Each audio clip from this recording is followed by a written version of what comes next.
Hello students, welcome to chemistry with study got videos. उम्मीद है कि आप सब लोग बहुत ही ठीक होंगे, अच्छे से होंगे।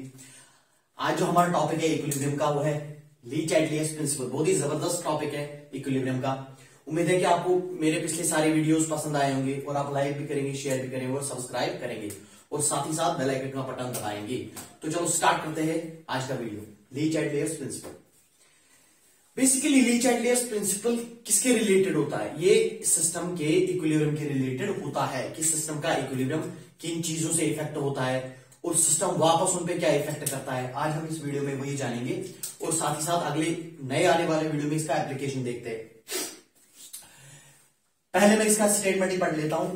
Change in any of the factors that determines equilibrium conditions of a system will shift the equilibrium in such a manner to readjust itself until it returns to its equilibrium। तो बेसिकली क्या कहता है कि एक system के equilibrium को change करने के लिए या अफेक्ट होने के लिए तीन चीजों की जरूरत पड़ती है। इसकी कंसंट्रेशन, प्रेशर और टेम्परेचर।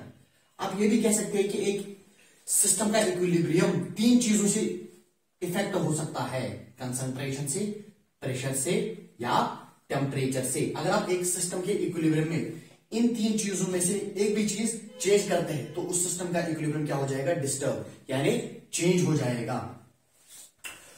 तो ये प्रिंसिपल क्या कहता है कि अगर आपने इन तीन चीजों में से किसी सिस्टम का इन तीन चीजों में से कोई भी चीज चेंज कर दी, यानी हम ले लेते हैं शायद कंसंट्रेशन। अगर आपने एक सिस्टम की कंसंट्रेशन चेंज कर दी तो सिस्टम जो है वो उसका इक्विलिब्रियम क्या हो गया? डिस्टर्ब। तो उस डिस्टर्ब्ड इक्विलिब्रियम को रीएडजस्ट या अपनी इनिशियल पोजीशन पे वापस आने के लिए सिस्टम उस चेंज को रिवर्ट करने की कोशिश करेगा। क्या कि अगर आपने एक सिस्टम में कंसंट्रेशन चेंज कर दी, वो सिस्टम क्या था? इक्विलिब्रियम में। अब आपने एक कंसंट्रेशन चेंज कर दी तो उस चेंज को खत्म करने के लिए सिस्टम वापस से चेंज करेगा, इक्विलिब्रियम को दूसरी डायरेक्शन में शिफ्ट कर देगा, जिससे कि ये चेंज क्या हो जाए? कैंसल। इसी तरह प्रेशर का भी आप देख सकते हैं। जैसे आपने ले लिया कि आपने एक सिस्टम का टेम्परेचर चेंज कर दिया, आपने एक सिस्टम का क्या कर दिया? टेम्परेचर चेंज, तो उसका इक्विलिब्रियम क्या हो गया? डिस्टर्ब। तो अब वो सिस्टम क्या करेगा? उस डिस्टर्ब्ड इक्विलिब्रियम को अपने वापस इनिशियल पोजीशन पे लाने के लिए इस चेंज को रिवर्ट करने की कोशिश करेगा। तो यही था इसका प्रिंसिपल। और अब हम देखते हैं कंसंट्रेशन से, प्रेशर से और टेम्परेचर से क्या क्या इफेक्ट्स पड़ते हैं। आप एक नोट डाउन करके रखिए, मैं वीडियो को पॉज कर सकते हैं। अब तक आपने स्क्रीनशॉट ले लिया होगा। अब मैं इसको रब कर रहा हूं।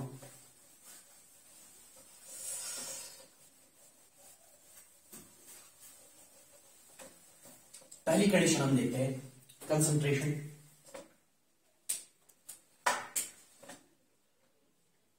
अब हम देखते हैं कंसंट्रेशन से सिस्टम के इक्विलिब्रियम पे क्या इफेक्ट पड़ता है।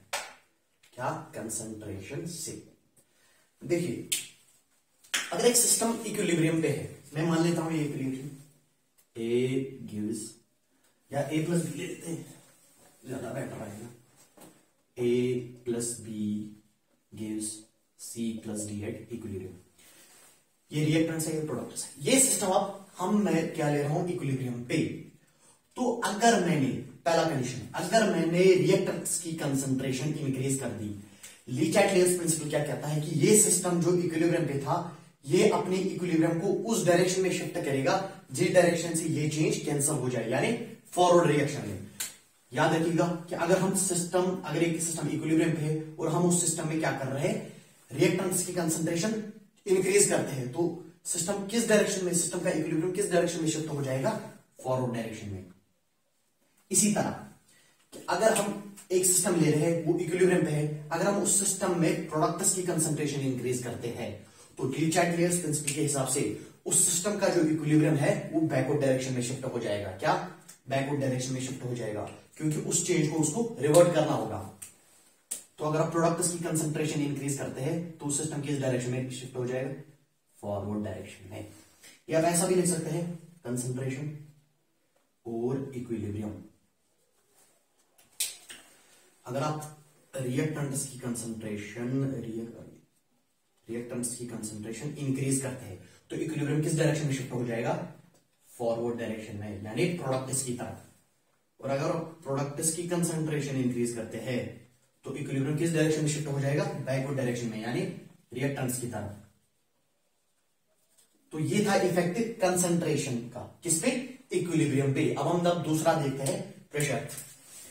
ये आप नोट डाउन करके रखिए।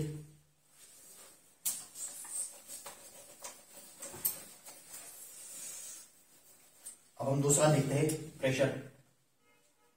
अब हम देखते हैं प्रेशर का इफेक्ट किस पे, सिस्टम के इक्विलिब्रियम पे। इसके भी 2-3 केसेस बनेंगे। पहला केस, पहले हम ओवरव्यू देखते हैं इसका। ली चार्ल्स प्रिंसिपल के हिसाब से अगर हम एक सिस्टम में जो इक्विलिब्रियम पे है उसका प्रेशर इंक्रीज करते हैं, क्या, उसका प्रेशर इंक्रीज करते हैं, तो उस सिस्टम का जो इक्विलिब्रियम है वो उस डायरेक्शन में शिफ्ट हो जाएगा जिस डायरेक्शन में नंबर ऑफ मोल्स डिक्रीज कर रहे होते हैं। क्या, जिस डायरेक्शन में नंबर ऑफ मोल्स डिक्रीज कर रहे होते हैं। मैं एक एग्जांपल ले रहा हूं रिएक्शन की।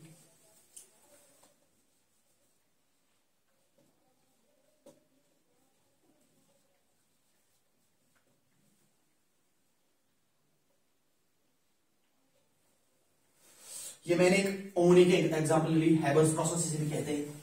साइड में लिख रहा हूं मैं तुम्हें।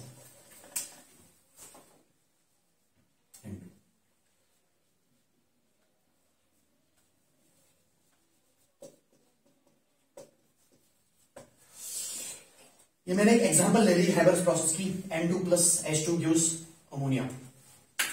अब हम इस रिएक्शन को ली चार्ल्स प्रिंसिपल से रिलेट करते हैं कि ली चार्ल्स प्रिंसिपल क्या कहता है कि अगर आपने एक सिस्टम जो इक्विलिब्रियम पे है उसमें प्रेशर इंक्रीज कर दिया तो उस सिस्टम का जो इक्विलिब्रियम है वो किस डायरेक्शन में शिफ्ट हो जाएगा, मैंने ये भी बताया था, जिस डायरेक्शन में नंबर ऑफ मोल्स डिक्रीज कर रहे होते हैं, यानी डेल्टा एन जिस डायरेक्शन में लेस देन 0 आएगा सिस्टम का इक्विलिब्रियम उसी डायरेक्शन में शिफ्ट हो जाएगा। लेकिन कब, जब हम प्रेशर इंक्रीज करते हैं तब सिस्टम का जो इक्विलिब्रियम है वो इस डायरेक्शन में शिफ्ट हो जाएगा जिस डायरेक्शन में नंबर ऑफ मोल्स डिक्रीज कर रहे होते हैं।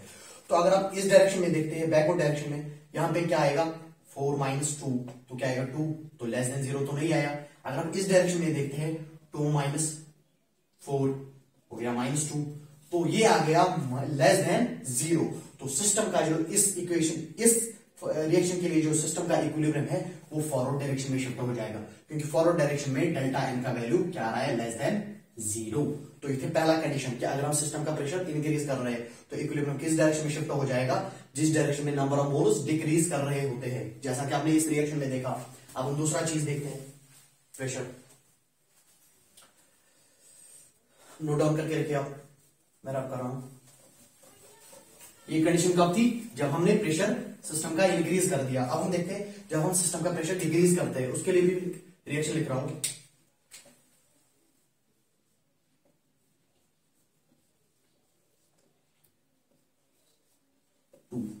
मैंने लिखा PCl5 at equilibrium gives PCl3 + Cl2। अब हम देखते हैं अगर हम इस सिस्टम का प्रेशर डिक्रीज करते हैं तो ली चार्ल्स प्रिंसिपल के हिसाब से ये सिस्टम का इक्विलिब्रियम किस डायरेक्शन में शिफ्ट हो जाएगा।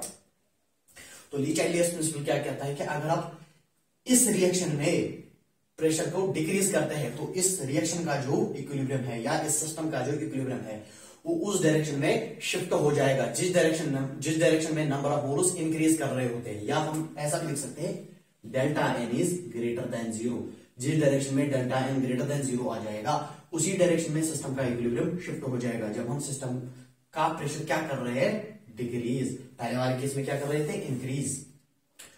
तो अब मुझे बताइए अब किस डायरेक्शन में शिफ्ट हो जाएगा। अब हमें देखना होगा कि डेल्टा एन का वैल्यू ग्रेटर देन 0 किस डायरेक्शन में आएगा। अगर आप फॉरवर्ड डायरेक्शन में देखते हैं तो क्या आएगा 1 - 2 -1। अगर हम बैकवर्ड डायरेक्शन में देखते हैं 2 - 1 1, तो क्या आ गया, ये वाली कंडीशन सेटिस्फाई हो गई। क्या, सिस्टम का इक्विलिब्रियम जो है शिफ्ट हो जाएगा बैकवर्ड डायरेक्शन की तरफ। जब हम प्रेशर को डिक्रीज कर रहे हैं तो सिस्टम का इक्विलिब्रियम किस डायरेक्शन में शिफ्ट हो जाएगा, बैकवर्ड डायरेक्शन में। तो ये था दूसरा केस। अब हम देखते हैं, अब आपके सबके जहन में एक सवाल आया होगा कि अगर किसी सिस्टम में डेल्टा एन का वैल्यू 0 आ जाएगा तो उस सिस्टम के लिए इक्विलिब्रियम किस डायरेक्शन में शिफ्ट हो जाएगा। अब हम वही देंगे, पहले आप नोट डाउन करके रखिए।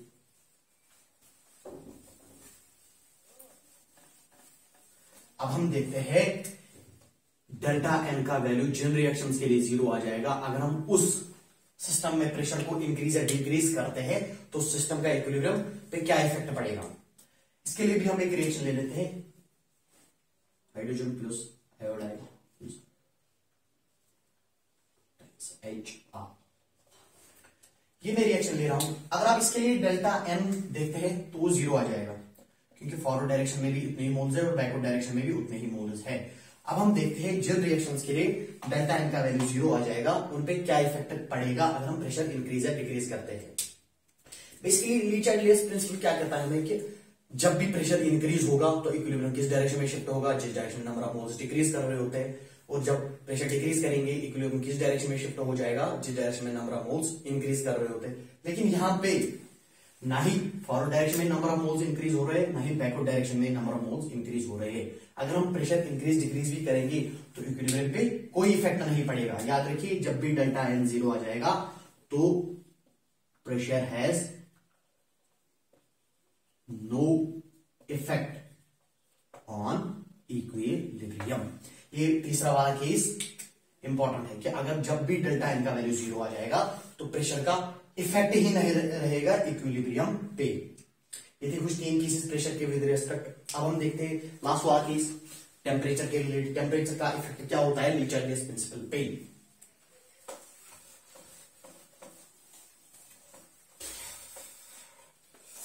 उम्मीद है कि आपको ये वीडियो पसंद आ रहे होंगे मेरे। टेम्परेचर का देखते हैं हम, थर्ड केस T। अब हम देखते हैं अगर हम टेम्परेचर को इंक्रीज डिक्रीज करते हैं तो सिस्टम का इक्विलिब्रियम जो है उस पर क्या इफेक्ट पड़ेगा। आपको ये जानकारी होगी कि रिएक्शंस 2 किस्म के होते हैं, endothermic and exothermic.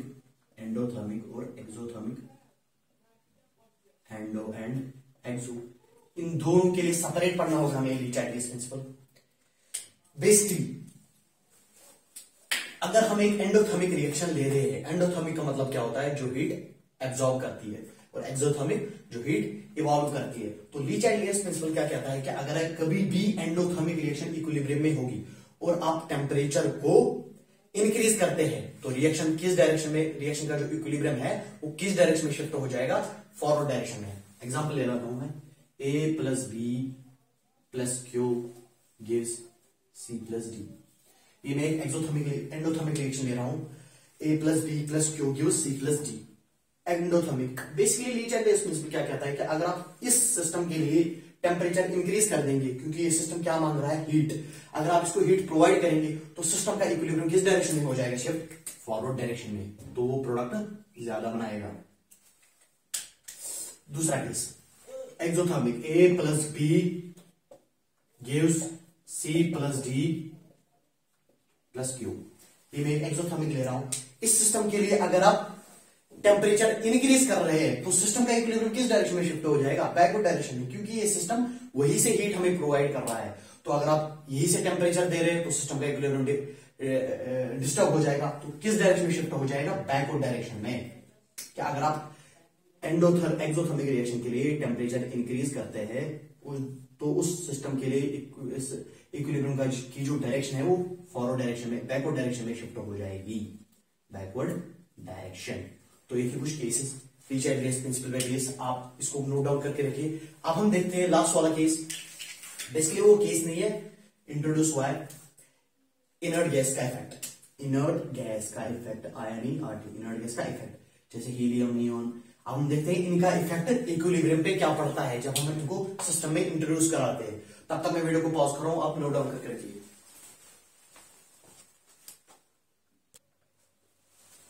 Welcome back students. अब हम देखते हैं इनर्ट गैस का इफेक्ट इक्विलिब्रियम पे। इनर्ट गैस हम ले सकते हैं हीलियम, नियॉन एक्सेट्रा। अब हम देखते हैं इनका इफेक्ट सिस्टम के इक्विलिब्रियम पे। इसके भी 2 केसेस है, एडिशन एट कांस्टेंट वॉल्यूम। यानी इसका मतलब क्या होता है कि अगर आप एक सिस्टम का वॉल्यूम कांस्टेंट ले रहे हैं फिर आप क्या कर रहे हैं, इनर्ट गैस, तब हम देखते हैं सिस्टम के इक्विलिब्रियम पे क्या इफेक्ट पड़ता है। देखते हैं कि अगर आप हमने एक सिस्टम में इनर्ट गैस ऐड कर दिया, लेकिन हमने क्या कर दिया कि उस सिस्टम का जो वॉल्यूम है कांस्टेंट कर दिया, तो उस सिस्टम में जो प्रेशर हो जाएगा वो इंक्रीज कर जाएगा, तो उस सिस्टम का जो प्रेशर है वो इंक्रीज कर जाएगा। तो आपके हिसाब से क्या होना चाहिए, इक्विलिब्रियम डिस्टर्ब होना चाहिए। लेकिन आप इस बात पे ध्यान दीजिए, हमने क्या लिया है, वॉल्यूम कांस्टेंट। इसका मतलब क्या होता है, number of moles of reactants या प्रोडक्ट्स पर यूनिट वॉल्यूम वो क्या है, कांस्टेंट। इसको आप दूसरे केस में कह सकते हैं या कंसंट्रेशन कांस्टेंट है। अभी याद रखिए फिर से, मैंने अभी क्या बताया, सिस्टम का इक्विलिब्रियम तीन चीजों से इफेक्ट होता है। किन किन चीजों से, कंसंट्रेशन, प्रेशर और टेम्परेचर। लेकिन यहां तो कंसंट्रेशन कांस्टेंट है, प्रेशर भी, प्रेशर मैंने क्या कर दिया चेंज, लेकिन कंसंट्रेशन क्या है, कांस्टेंट, और टेम्परेचर भी क्या है, कांस्टेंट। तो इस सिस्टम का जो इक्विलिब्रियम है वो उसपे कुछ इफेक्ट ही नहीं पड़ेगा, क्योंकि कंसंट्रेशन क्या हो रही है, कांस्टेंट।